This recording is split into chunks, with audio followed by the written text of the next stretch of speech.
sa'aatii 56 darban keessatti qofam xiyyaaronni waraanaa chaayinaa gurguddoon Y-20 Strategic Airlifters jedhaman 16 walirraa osoo hin citiin akkam waraana naaziim samiirraa harca'uutiin uffata Teeraanitti qubatanii jiru. Kun riqicha qilleensaa isaamaa fi seenaa keessatti isa dinqisiisaa ta'edha. Torbanoota darban keessaa Raashiyaan xiyyaarota waraanaa 6 qofaam erguun isheen yaadatama. Garuu chaayinaan lakkoofsa kana dachaan fiduun ishee ani tapha kanaam jijjiireera jechuu barbaaddi. Garaa xiyyaarota kana keessaa kan jiru midhaan nyaataa osoo hin taane sibiila du'aati. Maaliif xiyyaaronni 16 ta'an kun amma dhufan? Iccitii xiyyaarota kanaa bal'inaan qabannee jirra.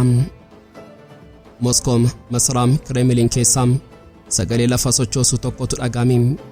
Pireezidaantiin Raashiyaa Vladimir Putin harka isaanii isa sibiilaa dambalii kana gidduu galchanii jiru.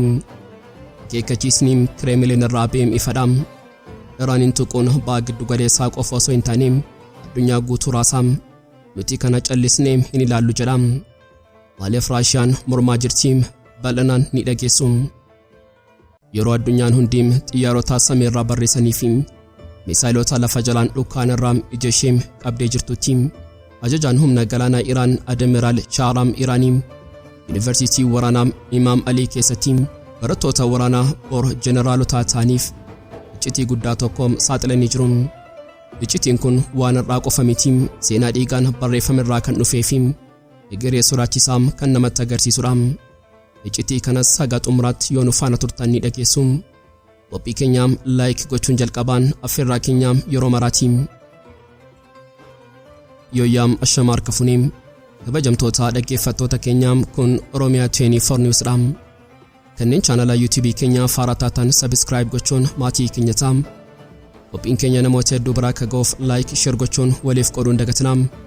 Gara xumuraam qophii keenyaatti turtii gaarii.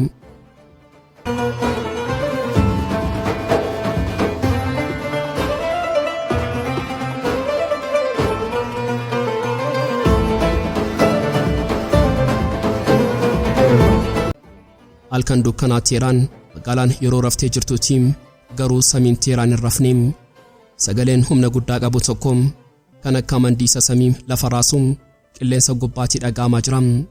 Kun sagalee xiyyaaraa daldalaa yookaan xiyyaaraa imaltootaa miti. Kun sagalee Kumbeng bineensa samii Chaayinaa isa sodaatamaadha. Addunyaan hundi ija ishee gara galaana Arabiyaa fi doonii Ameerikaa USS Abrahaam Lincoln irratti qabdee waraana galaana irraa dhufuun eegaa turte. Garuu osoo basaasonni CIA fi Mossad hin dammaqin tarsiimoon waraanaa lafa jalaan jijjiiramee jira. Chaayinaan diraagoon ishee ba'aa kan taate kaatee jirti. Sa'aatii 56 darban keessatti qofaam meerregaam guyyaa 2 fi walakkaa gadii keessatti xiyyaaronni waraanaa Chaayinaa gurguddoon Y-20 Strategic Airlifters jedhaman 16 ta'an walirraa osoo hin citiin akka waraana naaziim samiirraa harca'uutti uffata Teeraanitti qubatanii jiru. Kun riqicha qilleensaa isaamaa fi seenaa keessatti isa dinqisiisaadha. Maaliif xiyyaaronni kun 16 ta'an amma dhufan? Torbanoota darban keessaa Raashiyaan xiyyaarota waraanaa 6 qofaam erguun ishee ni yaadatama. Garuu Chaayinaan lakkoofsa kana dachaan fiduun ani tapha kana jijjiireera jechuu barbaaddi. Garaa xiyyaarota kana keessaa kan jiru midhaan nyaataa miti, inni sibiila du'aadha. Akka gabaasaa basaasota lixaatti Chaayinaan meeshaa ittisaa qilleensaa HQ-9 jedhamu Iraaniif fe'aa jirti. Meeshaan kun Patriot Ameerikaa fi SM-300 Raashiyaa waliin kan walgitu yoo ta'u, yeroo tokkotti xiyyaarota diinaa 100 ol hordofuu fi isaan keessaa kanneen sodaachisoo ta'an fageenya kiiloomeetira 200 irratti barbadeessuu danda'a. Kun maaliif Israa'elin naasisaa? Sababiin isaa xiyyaaronni F-35 Israa'el kan hin mul'anne jedhaman raadariin HQ-9 kanaam jalaa miliquun baay'ee ulfaataadha. Wanti kana caalaa sodaachisaan garuu meeshaalee waraanaa elektirooniksiidha. Meeshaaleen kun humna ija diinaa jaamsuu fi gurra diinaa duuchuu danda'u qaba. Yeroo waraanni eegalu meeshaaleen kun raadariin doonii Ameerikaa fi sirna quunnamtii Israa'el jaam gochuun yookaan jeequun akka isaan waliin dhageenye akka isaan dukkana keessa ta'anii waraanan taasisu. Chaayinaan ijaa fi gurraa Iraaniif kennitee jirti. Seenaan hariiroo Chaayinaa fi Iraan dhimma daldalaa qofa miti, dhimma lubbuuti.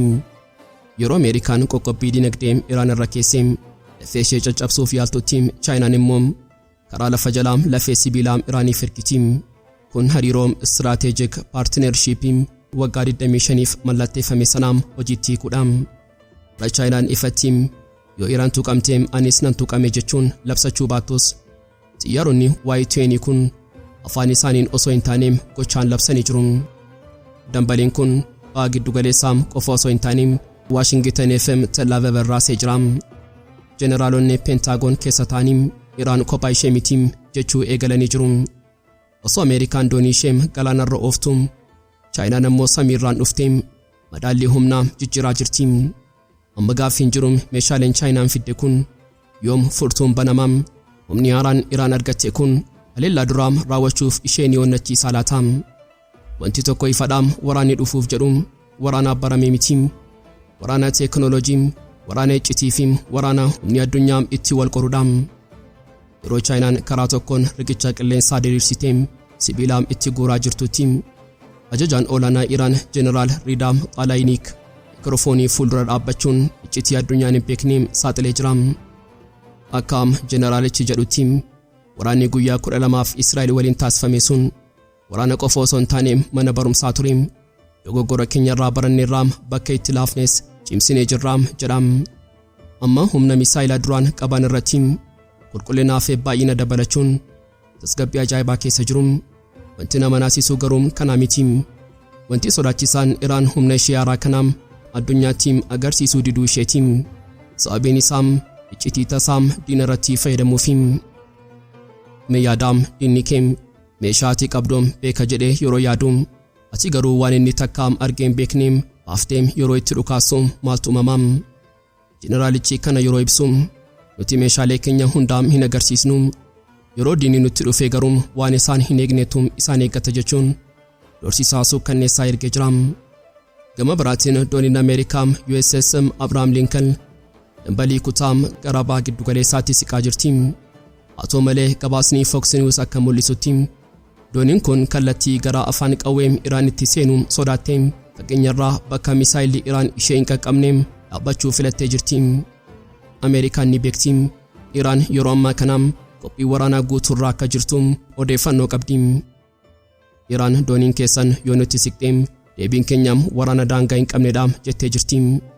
Kana jechuun gargaarsa Chaayinaa irraa argatte sanaaf muuxannoo waraanaa Israa'el irraa horattee walitti makuun abidda tasaa kan diinni takka argeen beekne qabsiisuuf quba ishee furtuurraa kaa'attee jirti. Amma taphni jijjiiramee jira. Chaayinaan meeshaa itti guuraa jirti. Iraan ammoo sarpiraayisii qabattee eegaa jirti. Ameerikaan ammoo sodaadhaan duubatti harkifataa jirti. Gaaffiin ammaa feem eenyutu ija jabaatiin sarara diimaa sana darbaa? Waraanni jechootaa fi qophiin lafa jalaa sun amma gara sadarkaa hin eegamneetti ce'ee jira. Yeroo Chaayinaan riqicha qilleensaa diriirsitee sibiila fe'aa jirtutti Teheraan afaan qawwee qofa osoo hin taane afaan dippiloomaasiis banatteetti. Garuu dippiloomaasiin kun kan nagaa kadhatu osoo hin taane kan diinaa akeekkachiisudha. Dubbimaan ministeera dhimma alaa Iraan Ismaa'il Baaqayin har'a ifatti ba'uun addunyaa akeekkachiisee jira. Ergaan isaa gabaabaa fi ifaadha. Eenyullee yoo nu tuqeem deebiin keenya giddu galeessaa murteessaa fi kan nama gaabbisiisu ta'a jedha. Jechi kan nama gaabbisiisu jedhu kun Ameerikaa fi Israa'eliif ergaa addaati. Iraan har'a yoomiyyuu caalaa qophoofneerra. Muuxannoo waraanaa baatii waxabajjii darbeerraa baranneen diina keenyaaf deebii hin irraanfatamne kennuuf qophiidha jedhee jira.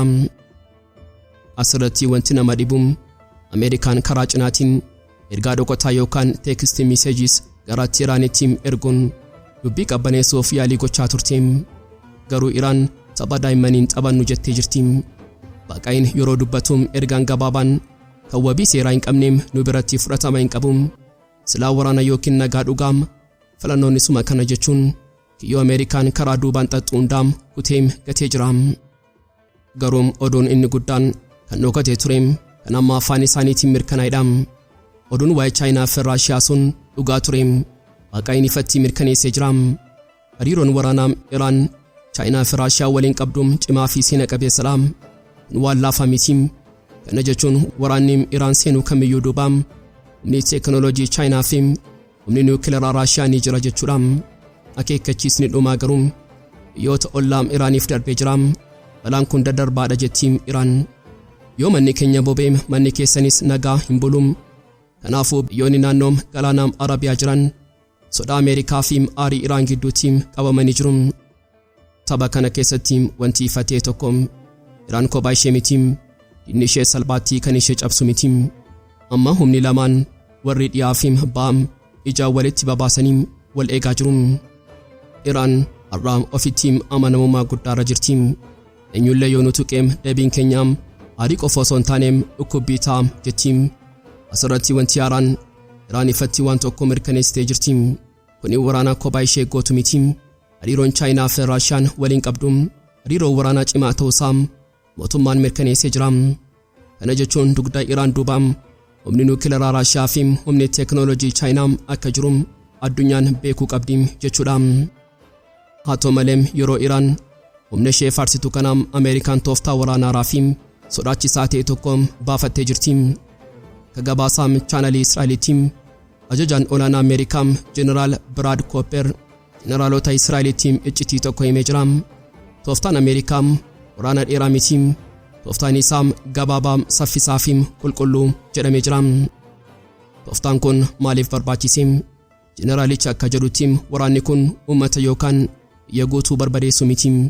Namoota murtaa'oo kanneen sirna sana tiksan kanneen uummata Iraan miidhaa ga'an qofaam adamsanii akkaam baqaqsanii yaaluun dhiigaa hin dhangalaasneetti sirnicha mataa kutuudha. Ameerikaan jijjiirama sirnaa fiduuf hooggantoota olaanoo qofa irratti xiyyeeffachuuf karoorfattee jirti. Teeraan garuu kana dursitee hubachuun dubbeemaan ministeera ittisaa Iraan Ridaa Xaalaayii dura ta'an mana murtii Iraan Gulaam Huseen walfaanaam akeekkachiisaa kennanii jiru. Diinni keenyaam waraana qofa osoo hin taane waraana sammuu fi waraana dinagdeetiin uummata mootummaa irratti kakaasuuf yaalaa jira jedhu. Yeroo kana hundatti samii ba'a giddu galeessaarraa xiyyaaronni waraanaa Ameerikaa agarsiisa humnaa geggeessaa jiru. Ajajaan humna qilleensaa Ameerikaa Derek France kun agarsiisa qofa miti kun nagaa humnaa tiksuudha jedhee jira. Moskoo masaraa Kremlin keessaa sagalee lafa sochoosu tokko dhagaamee jira. Pireezidaantii Raashiyaa Vladimir Putin harka isaanii isa sibiilaa dambalii kana gidduu galchanii jiru. Akeekkachiisni Kremlin irraa beem ifadha. Iraanin tuquun ba'a giddu galeessaa qofa osoo hin taane addunyaa guutuu raasaa nuti kana callisnee hin ilaallu. Dubbeemaan Kremlin Dmitry Peskov yeroo dubbatan wanti naannoo sanatti ta'aa jiru tasgabbii addunyaaf balaa guddaadha. Nuti qaamni hundi tasgabbii akka eeguu barbaanna jedhan. Garuu jechi dippiloomaasii kun ergaa dhokataa guddaa of keessaa qaba. Sunis Iraan kophaa ishee miti kan jedhudha. Mee haala qabatamaa lafarratti haa ilaallu. Ameerikaan doonii ishee USS Abraham Lincoln jedhamtu ishee humna niwukileeraatiin hojjettu xiyyaarota waraanaa 80 ol loltoota 60 hedduu fi meeshaalee barbadeessoo Tomahawk jedhaman fe'attee gara afaan qawwee Iraanitti ergiteetti. Pireezidaantiin Doonaald Tiraamp humni keenya qophiidha garuu fayyadamuu hin barbaannu jedhanis hojii isaanii afaan isaanii faallessaa jira. Asirratti iccitii michummaa Iraanii fi Raashiyaa gadi fageenyaan ilaaluun barbaachisaadha. Gidduu kana miidiyaa lallixaa keessumaa The Telegraph Ingiliziin oduu tokko facaasaa turan. Raashiyaan bu'aa mataa isheetii eeggachuuf jettee Iraanin dabarsitee kennuuf jirti. Putiin michuu isaa ganuuf deemaa jedhanii ololaa afarsaa turan. Har'a garuu akeekkachiisni Kremlin oduu kana hundaam akka bubbeen fudhatu taasisee jira. Michummaan Iraanii fi Raashiyaa michummaa irraa dhalate miti michummaa dhiigaati. Waraana Siiriyaa yaadadhaa yeroo addunyaan hundi mootummaa Siiriyaa kuffisuuf walgeesse sanatti Jeneraal Qaasim Suleemaanii Iraan irraa ka'ee Moskoo deemuun Putin waliin kaartaa waraanaa diriirsee akkamitti akka injifatan mari'atee sana booda xiyyaaronni Raashiyaa samiirraan loltoonni Iraan ammoo lafarraan ol deeggaranii humna lixaa jilbeenfachiisanii. Lammaffaan michummaa dinagdeetii. Biyyoonni lamaan kun qoqqobbii Ameerikaa jala waggoota dheeraaf jiraatan rakkoon isaan walitti dheeraa. Har'a Iraan diroonii yookaan xiyyaarota nammaleeyyii Raashiyaaf ergiti. Raashiyaan ammoo teekinooloojii misaayilaa fi xiyyaarota Suukhoo'ii Iraaniif kenniti. Daldala miti kun wal utubaa tarsiimooti. Kanaafuu akeekkachiisni Kremlin har'aa kun yoo Iraan rukutamteem Raashiyaan miidhamte jechuudha. Yeroo addunyaan hundi xiyyaarota samiirraa barreessanii fi misaayilota lafa jalaan dhukkaan irratti ija ishee qabdee jirtutti ajajaan humna galaanaa Iraan Admiraal Shahram Iraanii Yuunivarsiitii waraanaa Imaam Alii keessatti barattoota waraanaa Iraan bor jeneraalota ta'aniif iccitii guddaa tokko saaxilee jira. Iccitiin kun waan har'aa qofaa miti, seenaa dhiigaan barreeffame irraa kan dhufee fi egeree sodaachisaa keessaa kan namatti agarsiisudha. Mee duubatti deebinu waggaa 40 dura waraana Iraanii fi Iraaq kan waggaa 8 yeroo sanatti humni galaanaa Iraan xiqqoo ture, meeshaa gahaa hin qaban, teknooloojiin isaanii laafaa ture, galaanni sun dhiigaan diimatee ture, dooniiwwan isaanii meeshaalee ammayyaawaa dhabuun ni rukutamu turan. Admiraal Iraanii seenaa kana yeroo yaadachiisu akkas jedha: har'a nuti Iraan ishee durii miti, har'a nuti biyya biraati, garaagarummaan yeroo sanaa fi har'aa akka lafaa fi samiiti. Kun maaliif barbaachise? Har'a Iraan biyya of dandeesse taatetti yeroo qoqqobbiin addunyaa ishee ukkaamsuuf yaalutti Iraan ulaa biraa bante, sunis sammuu dhaloota haaraati. Admiraalichi akka jedhutti nuti ammas teknooloojii alaa hin eegnu, dooniiwwan keenya, misaayilota keenyaa fi raadariiwwan keenya hundaa harkaayyoota keenyaatiin, harka dargaggoota keenyaatiin hojjennee, kuni ergaa guddaadha. Biyyi meeshaa waraanaa ofii isheetiin oomishattu yoomiyyuu hin jilbeenfattu. Garuu wanti hunda caalaa nama ajaa'ibu bakka humni waraanaa kun geedha. Bara durii dooniiwwan Iraan qarqara galaana ishee qofa eegu turan, har'a garuu seenaan jijjiiramee jira. Admiraal Iraanii ofitti amanamummaa guddaadhaan dooniiwwan keenya daangaarraa kiiloomeetira 1000 hedduu fagaatanii giddu galeessa galaana addunyaarraa dambali'aa jiru jedha. Kun afaan waraanaatiin humna galaanaa gadi fagoodha. Yeroo alaabaan Iraan kiiloomeetira 1000 fagaatee galaana Atlaantikii yookaan Paasifiik irratti mul'atu, ergaan isaa lamadha. Tokkoffaan ergaa nagaadha. Biyyoota michoota Iraan ta'aniif nuti isin waliin jirra, nagaa eegna jechuudha. Lammaffaan ammoo ergaa akeekkachiisaa diinota isheetiif, keessumaa Ameerikaa fi Israa'eliif bakka isin jirtan hundatti dhufuu dandeenya, daangaa keenyarraa fagaannus humni keenya isin bira jira jechuudha. Kun gadi fageenya tarsiimooti. Kana jechuun waraanni yookiin Iraan daangaa ishee qofa irratti osoo hin taane galaana addunyaa guutuu irratti diina ishee rukutuu dandeessi jechuudha. Egaan kabajamtoota dhaggeeffattoota Oromiyaa 24 News qophii guyyaadhaaf qabannee dhiyaannee asumarratti goolamaa. Kanneen chaanala YouTube keenya faaraa taatan subscribe gochuun maatii keenya ta'aa. Qophiin keenya namoota hedduu bira akka ga'uuf like, share gochuun waliif qooduun dagatinaa. Gaa xumuraam qophii keenyaatti waan nu faana turtaniif galatoomaa.